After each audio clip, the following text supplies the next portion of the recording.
Hi, in this video we're going to show you how you can make a problem using the Java unit test grader and write your own custom classes. So here we have a problem called getAverageScore, and what we're going to do is have students try and compute the average score of a student from an array list of students. So there's a couple of really cool things that this problem demonstrates. First, I'll show you the unit test code. So this is the method that the students are trying to write. Public double getAverageScore, passed in an array list of student objects called students.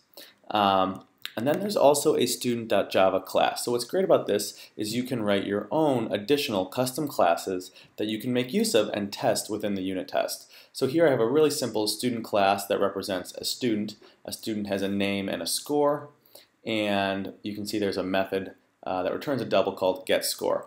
And so what happens in the solution is that to get the average score of your list of students, you basically do a for each loop through the list of students and then sum up all the scores using the getScore method and then divide it by the size, divided by the number of students in the list. So this is the solution that we want students to write. What's really cool here is you get to use things like ArrayLists. You can use your own custom class like student. And then the last really cool part of this problem is that because this is a little more complicated in terms of initializing this, you can actually set up custom code. So we're writing getAverageScore, testing students 1, students 2, students 3, students 4.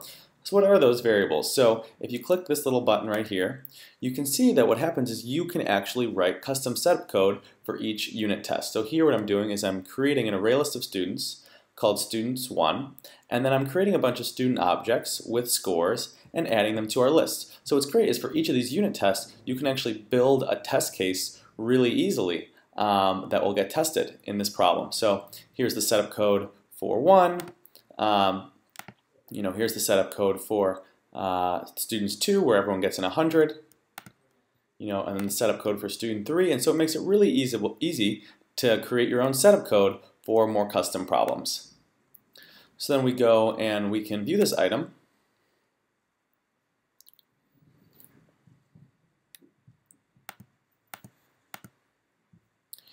And I'll make it a little bigger. Here you can see the two classes. So one is a student.java class. One is just this special file that lets us test a unit test, a method, really easily.